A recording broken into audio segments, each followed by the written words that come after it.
ध्यान की सारी प्रक्रियाएं आपको वर्तमान में लाने के लिए बनी होती हैं। अक्सर लोग ध्यान करने से पहले ये जानना चाहते हैं कि ध्यान करने से उन्हें क्या हासिल होगा, मतलब कि ध्यान का परिणाम क्या होता है। ये गौर करने की बात है कि ये सवाल जो उसके मन में उठ रहा है, ये भविष्य की चिंता का ही रूप है। क्योंकि ध्यान तो अभी करना होता है, लेकिन उसका परिणाम हमेशा भविष्य में मिलता है। और इसी तरह हमारा मन कहीं ना कहीं भविष्य या अतीत की चिंताओं में घिरा रहता है, और ध्यान हमारे मन और मस्तिष्क को भविष्य और अतीत से खींचकर वर्तमान में लेकर आता है। और जब हमारा मन एक बार वर्तमान का मजा चख लेता है तो उसे वास्तविक आनंद का अनुभव होता है। एक इंसान की पूरी जिंदगी अगर 2 शब्दों में समाहित की जाए तो वो 2 शब्द होंगे सुख और दुख। ये सुख और दुख मिलकर एक ऐसा चक्र बनाते हैं, एक ऐसा गोला, एक ऐसा पहिया बनाते हैं कि इंसान जिंदगी भर उस पहिए में गोल गोल घूमता रहता है। और उस गोले में चलते चलते कभी वो दुख को पार करके सुख में पहुंच जाता है, लेकिन उसे उस वक्त ये नहीं पता होता कि ये सुख का गोला भी घूमकर फिर से दुख में लेकर आएगा, और इसी चक्कर में फंसकर आदमी का पूरा जीवन निकल जाता है। लेकिन अगर आप एक बार इस चक्कर को समझ लेते हैं कि सुख और दुख दोनों एक ही गोले के 2 सिरे हैं, चाहे हम सुख से शुरुआत करें या फिर दुख से, आखिरकार हम दूसरे कोने पे ही पहुंचेंगे। अगर ये बात हमारा मन स्वीकार कर लेता है तो ही इंसान इस चक्कर से बाहर निकलने के बारे में सोचना शुरू करता है। और इससे बाहर निकलने का एकमात्र तरीका है ध्यान, क्योंकि सुख और दुख हमेशा अतीत और भविष्य से जुड़े होते हैं, और ध्यान हमें वर्तमान के आनंद से अभिभूत कराता है। आज की जो मैं आपको कहानी सुनाने वाला हूं वो आपको सुख और दुख के चक्र से निकालकर वर्तमान के आनंद की एक झलक प्रदान करेगी। इससे पहले कि आप इस कहानी में खो जाएं, इस चैनल को सब्सक्राइब जरूर कर लें। एक बार की बात है, एक नौजवान युवक बुद्ध के पास आता है और उनसे कहता है कि हे बुद्ध, क्या आप मेरे एक सवाल का जवाब देंगे? बुद्ध ने मुस्कुराते हुए कहा कि पूछो, क्या पूछना है। इसके बाद उस युवक ने कहा कि हे बुद्ध, मेरी उम्र अभी बहुत ज्यादा नहीं है, लेकिन मैं बहुत परेशान रहता हूँ, बहुत दुखी रहता हूँ। मैं आपसे ये जानना चाहता हूँ कि मेरे जीवन में अभी से इतने दुख हैं, तो मेरी जिंदगी तो अभी बहुत बाकी है। क्या मेरे जीवन में दुख बढ़ते ही रहेंगे? क्या इन दुखों से छुटकारा पाने का कोई रास्ता नहीं है? ये सुनकर बुद्ध कहते हैं कि कहाँ है तुम्हारे दुख? मुझे तो दिखाई नहीं दे रहे। ये सुनकर वो युवक कहता है कि हे बुद्ध, दुख तो मेरे अंदर है, मेरे भीतर है, वो आपको कैसे दिखाई देंगे? ये सुनकर बुद्ध उस युवक से पूछते हैं कि क्या तुम्हें अपने दुख दिखाई देते हैं? वो युवक कहता है कि हाँ बुद्ध, मैं अपने दुखों को भली भांति देख पा रहा हूँ। तब बुद्ध ने पूछा कि इन दुखों का मूल क्या है?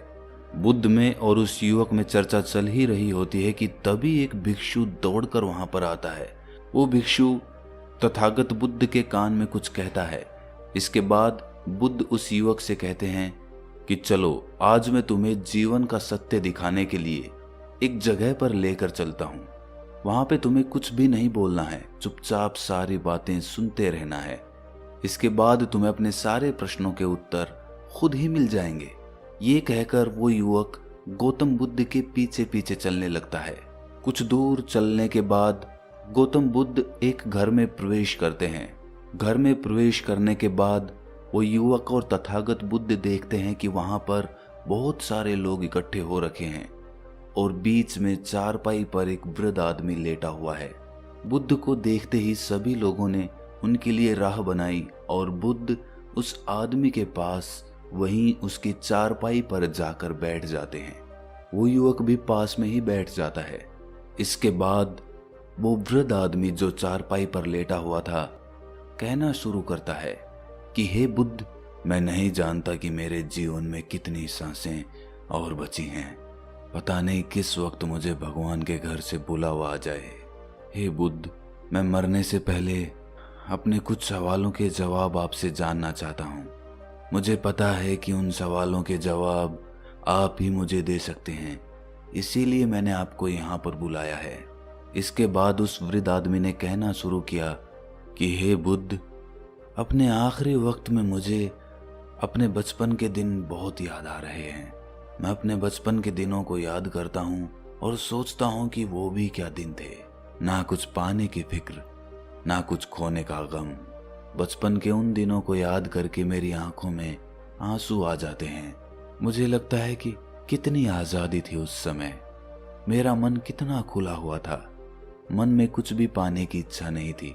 जिस भी खेल में लग जाते थे उसी खेल में पूरे दिन लगे रहते थे। लेकिन कुछ समय बाद जैसे जैसे मैं बड़ा होने लगा वैसे वैसे लोग मुझे जिंदगी की दौड़ में आगे निकलने के लिए कहने लगे।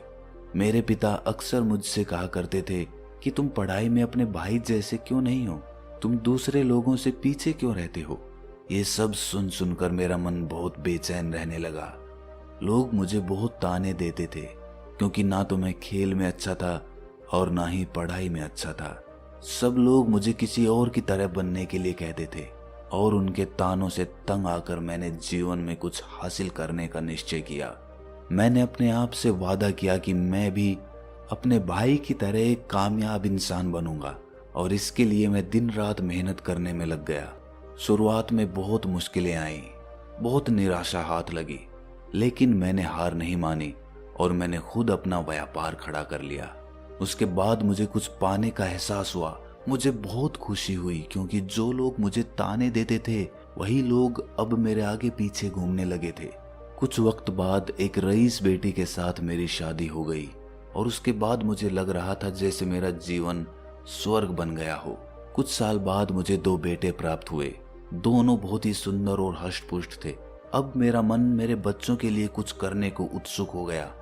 मैं और भी ज्यादा धन कमाने में लग गया और जल्द ही मैं अपने नगर का सबसे बड़ा व्यापारी बन गया। सब कुछ अच्छा चल रहा था, लेकिन अनहोनी को कौन टाल सकता है। एक दिन अचानक मेरी पत्नी मुझे छोड़कर चल बसी। इससे मुझे बहुत गहरा आघात पहुंचा। मैं कई दिनों तक अपने घर से बाहर नहीं निकला।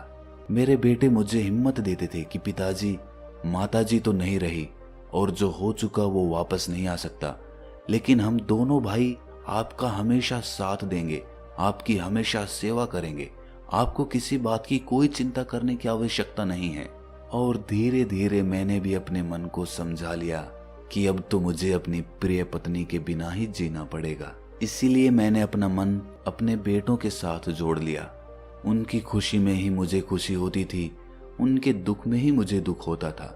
इसके बाद उस वृद्ध आदमी ने कहा कि हे बुद्ध, इस जीवन चक्र में अक्सर मुझे महसूस होता था कि आखिर जीवन क्या है। जीवन को उसकी गहराइयों में कैसे जाना जाए। ये कैसे जाना जाए कि मैं कौन हूँ और मैं इस दुनिया में क्या करने के लिए आया हूँ। ऐसे तमाम सवाल मेरे मन में उठते रहते थे और मुझे आपके बारे में भी पता चला कि बुद्ध ऐसी ध्यान की प्रणालियां बताते हैं जिससे जीवन का मतलब समझा जा सकता है। लेकिन मैं हमेशा सोचता रहता था कि पहले मैं अपने जीवन से दुखों और परेशानियों को दूर कर देता हूँ, उसके बाद ध्यान में मैं अपना पूरा मन लगाऊंगा। और यही सोच सोचकर मैं कभी ध्यान नहीं कर पाता था।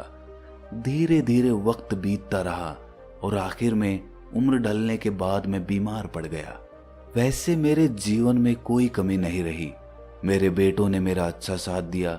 मैंने जीवन में बहुत कुछ हासिल भी किया, लेकिन अब मैं अपने जीवन में अगर पीछे मुड़कर देखता हूँ तो मुझे एहसास होता है कि मेरे बचपन के दिन ही सबसे प्यारे दिन थे। तब उस वृद्ध आदमी ने बुद्ध से पूछा, मैं चंद घड़ियों का मेहमान बचा हूँ, ये मैं जानता हूँ, लेकिन क्या आप कुछ ऐसा सूत्र मुझे बता सकते हैं जिससे कि मैं सुकून से मर सकूं, मेरे मन के सारे सवाल जवाब शांत हो जाएं और मैं जीवन का असली मतलब समझकर मर सकूं। ये सुनकर बुद्ध ने कहा कि हर इंसान को बचपन के दिन प्रिय क्यों होते हैं, क्योंकि उस समय उसे कोई भी चिंताएं नहीं रहती। वो आजाद होता है, उसके मन में कोई लालसा नहीं होती। वो जिस काम में भी लग जाता है उसी में मग्न हो जाता है।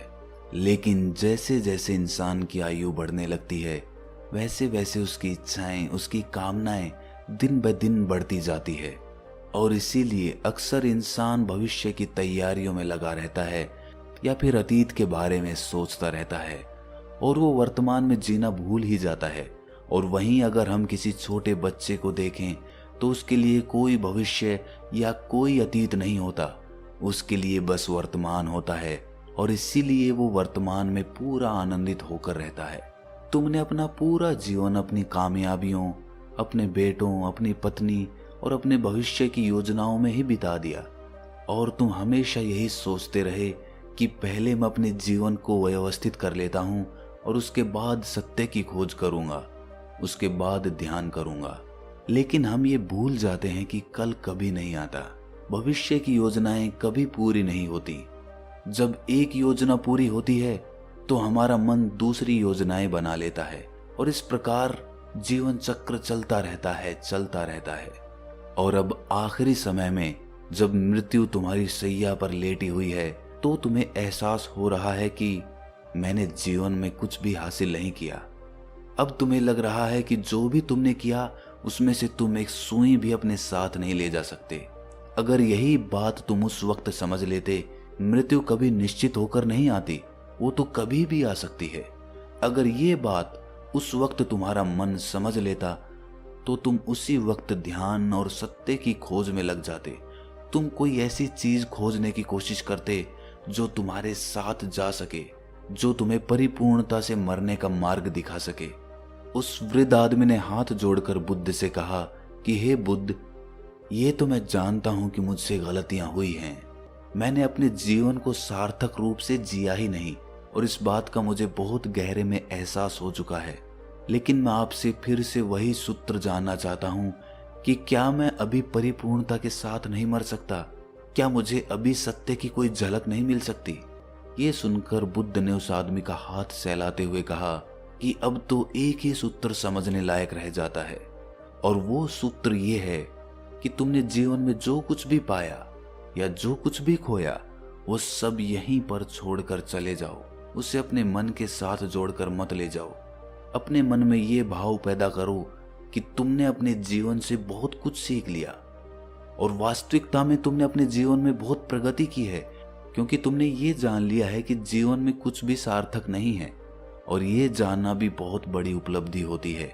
लोग जीवन भर जीते जीते मर जाते हैं लेकिन उन्हें जीवन की निरर्थकता का कोई पता नहीं चलता। इसीलिए अभी अपने मन से सारे सवाल गिरा दो और ये भाव पैदा करो कि जीवन में जो कुछ जानने जैसा था वो मैंने जान लिया है और अब जीवन में कुछ भी जानने जैसा नहीं बचा है।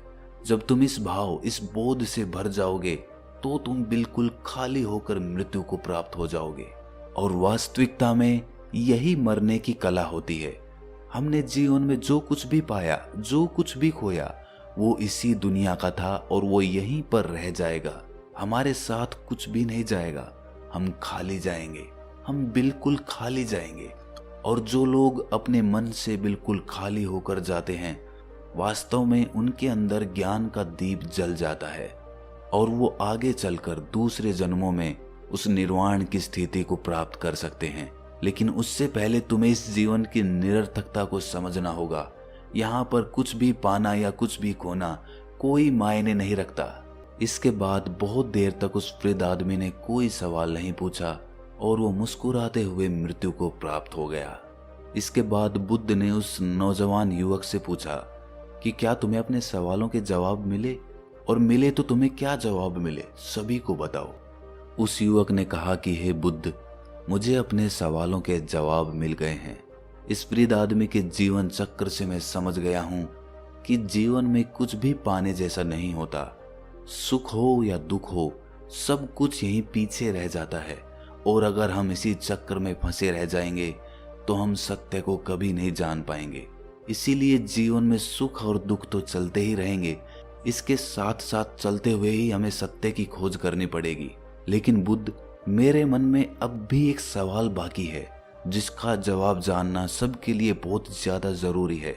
मेरा सवाल है कि मैं ध्यान की यात्रा करने के लिए बहुत प्रेरित हुआ हूं, लेकिन मुझे कोई मार्ग नहीं पता। ध्यान कैसे किया जाता है?